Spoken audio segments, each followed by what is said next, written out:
They stole $8,500 from me and left my grandmother alone. And now it's my time of reckoning, and the truth that no one wants to hear will explode before your eyes. I came home for Christmas expecting the usual noise, the chaos, the hugs, the mess of wrapping paper and burnt cookies in the oven. Instead, I found a house that felt like a mausoleum. The front door gave a weak creak when I pushed it open, and all I heard was the faint clinking of a fork against a plate. No laughter, no smells of cinnamon or pine. Just silence. The tree was lit, but the cheap plastic star blinked like it was trying to apologize. I called out, "Hello," and heard a tired voice from the kitchen. "Grandma." She sat there alone in her threadbare purple sweater, staring at a plate of cold stuffing and half-eaten ham. Her hands trembled as she slid a folded piece of paper across the table. I picked it up, my name scrawled on a torn notebook sheet. "Spent your $8,500 loan on a family cruise. Take care of her. Love, Mom." I blinked. $8,500 was the money I'd saved for dental surgery, working extra shifts, skipping meals, grinding every damn day. And they took it.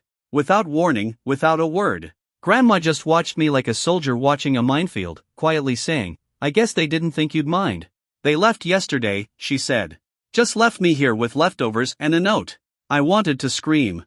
To throw something. But the rage inside was different this time, cold, precise. They didn't call because they only call when they want something. Grandma's dry laugh confirmed it. I sat there in the quiet, the house colder than ever. Something inside me cracked, and something else, something darker, began to grow. Grandma went to bed early that night, kissed me on the cheek, whispered, "You always were the only one who stayed kind." Kind. The joke was on her. Next morning, I checked my phone, nothing. The family chat was dead. No Merry Christmas, no excuses. Just silence. Scrolling through old messages, I saw Mom's last words about the loan: "Don't forget to transfer it. We need to book before prices jump."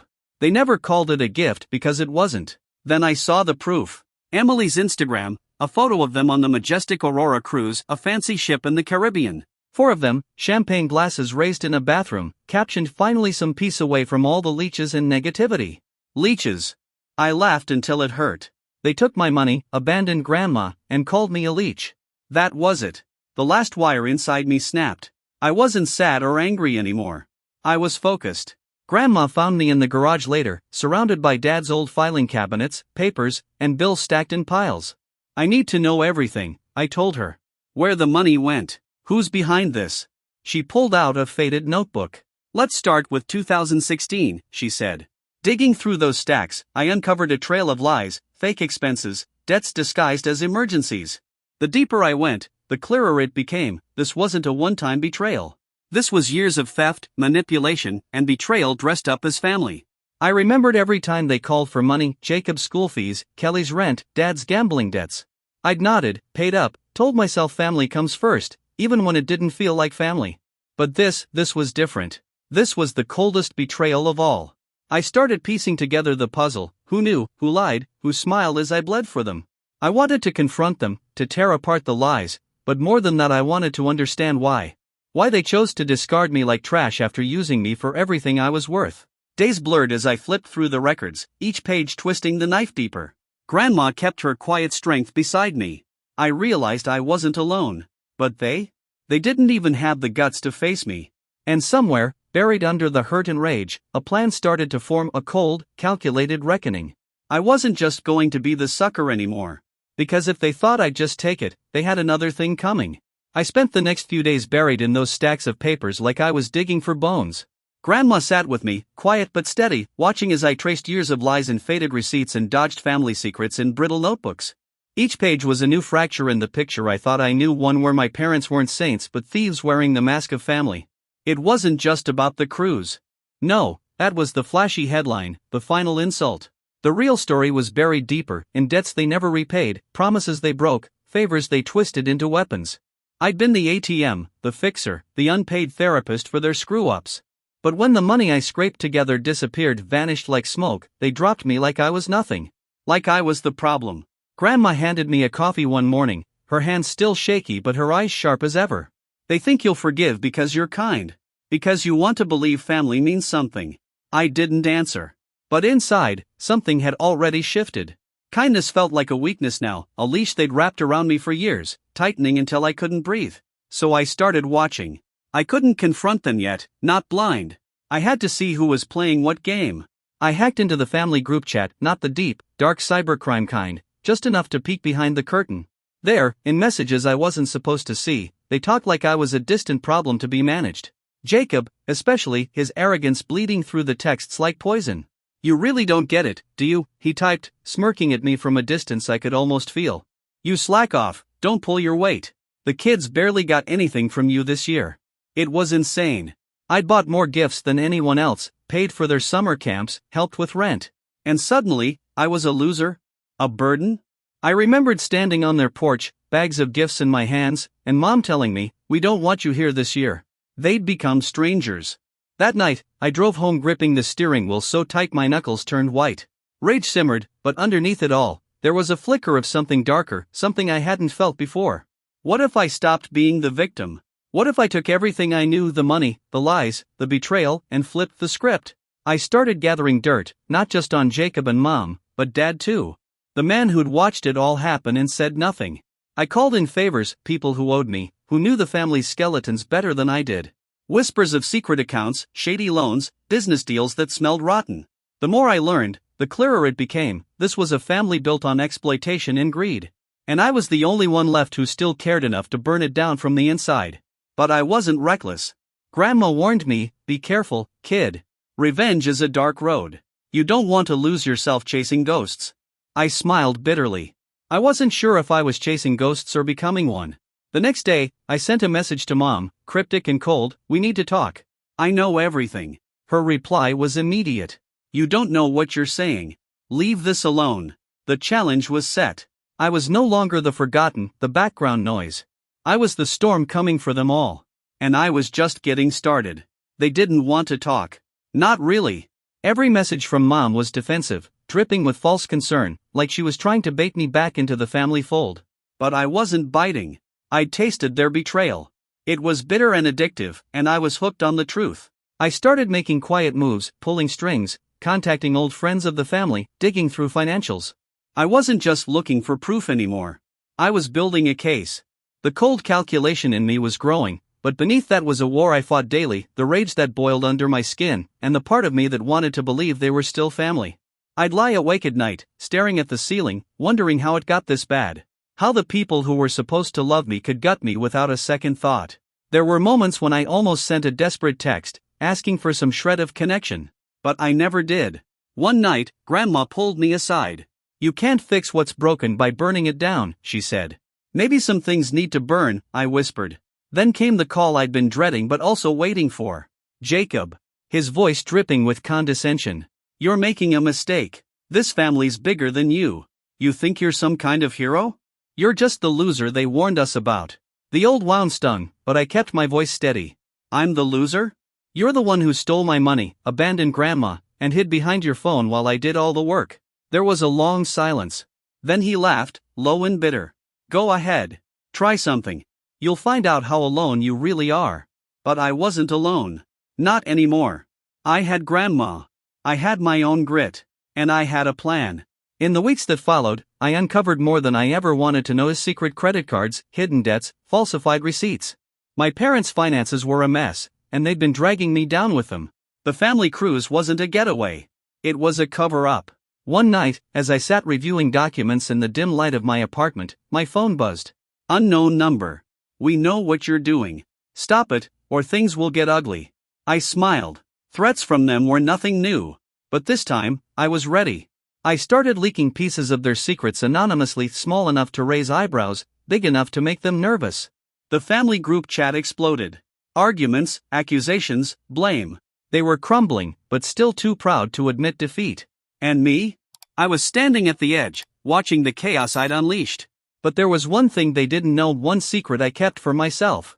I wasn't just after money or revenge. There was something else, something that could destroy them all. Something I'd been hiding. And when the time was right, I'd unleash it. Because if they thought I was just a kind, quiet loser, they hadn't seen the real me yet. The secret I was holding wasn't just leverage, it was a fracture in the foundation of my entire family. Something so raw, so damaging, that if it got out, it wouldn't just ruin them financially, it would tear apart every lie, every smile, every memory they thought was safe. But I wasn't ready to reveal it yet. Not until I was certain I could control the fallout. Because this wasn't just about revenge anymore. It was about survival. About reclaiming myself from the ashes they'd left behind. At night, I'd lie awake, the dark whisper of that secret echoing in my mind.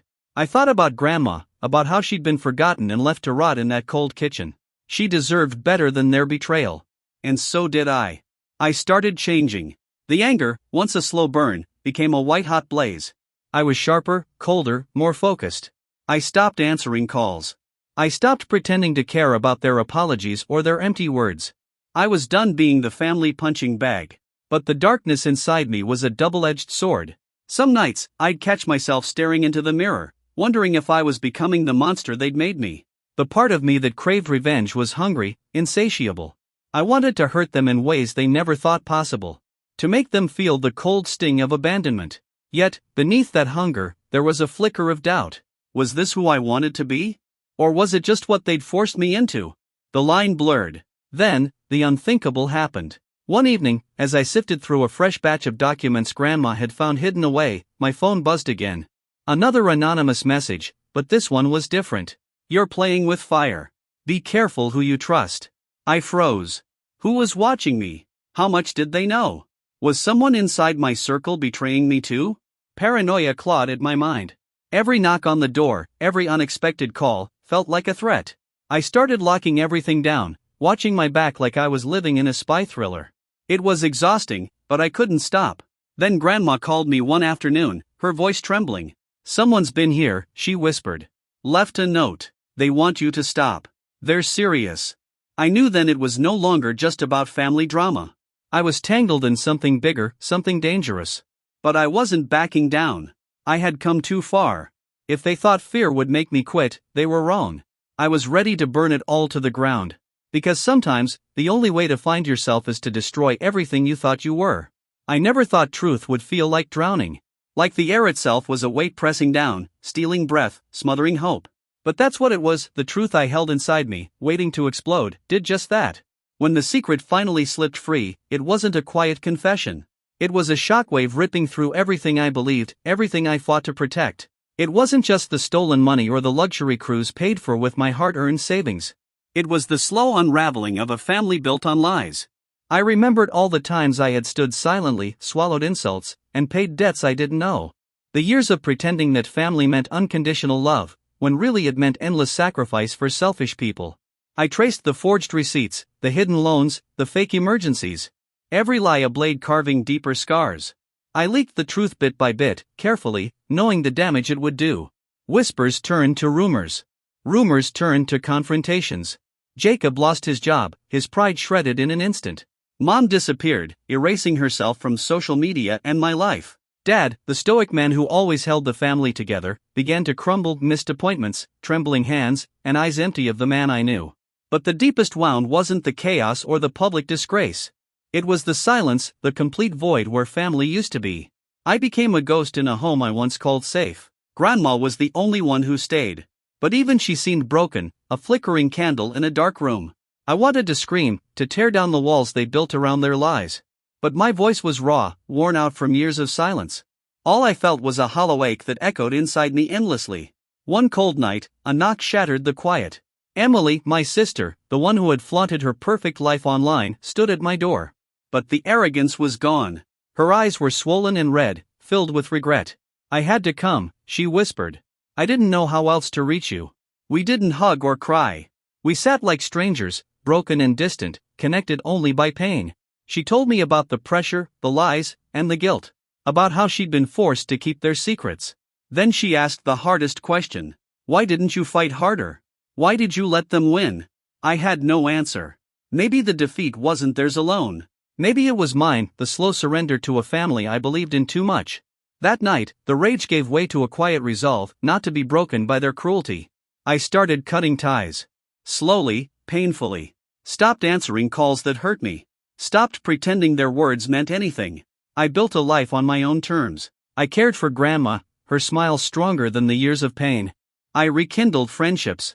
I found strength in my scars, the proof I survived. But the darkness never left. It whispered doubts, stirred shadows, reminded me of what I lost. Some nights, I stared in the mirror and wondered if I had become the monster they created. The war inside was relentless. Then Jacob called. Not with anger or blame, but with remorse. I was wrong, he said. We were all wrong. Can you forgive me? I wanted to scream, to throw my pain back at him. But I stayed silent. Because forgiveness is for me, not them. It's not erasing the past, but breaking free from it. We didn't fix everything. Not yet. But it was a start. Months later, by the fire with Grandma, I understood what family really means. Not blood or gifts or empty promises. But those who stay when everyone else leaves. And most of all, the love you give yourself when the world tells you to quit. Here I am. Broken, maybe. Scarred, definitely. But still standing. Still fighting. Because losing myself was never an option. If I had to burn everything to find myself, so be it. Sometimes the greatest victory isn't revenge. It's survival. It's reclaiming your life when they try to steal it. It's learning to love yourself again. Maybe one day, it's about rebuilding. But for now, it's this. One breath at a time. One day at a time. And that is enough. After months of silence, broken conversations, and tentative steps toward something resembling peace, the past came crashing back in ways I wasn't prepared for. One afternoon, while going through a box of old letters Grandma had kept hidden in the attic, I found a bundle tied with a frayed ribbon.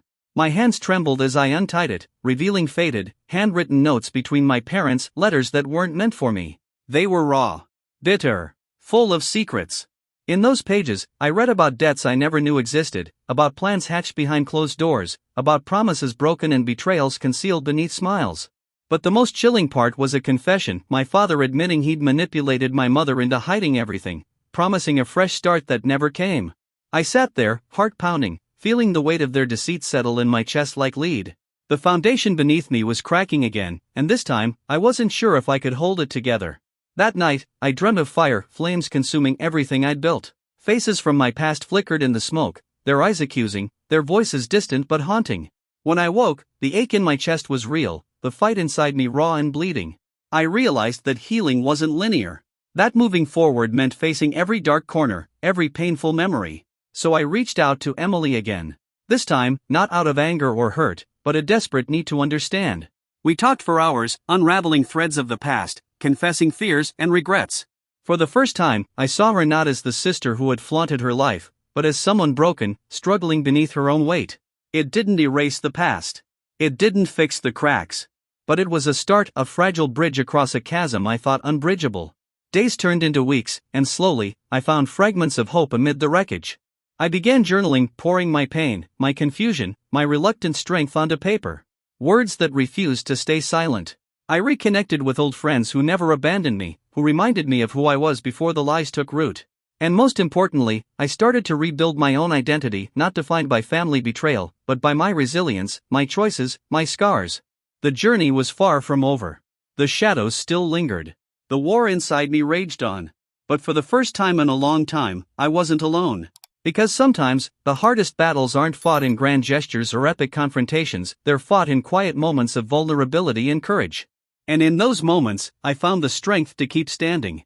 To keep fighting. To keep breathing. One day at a time.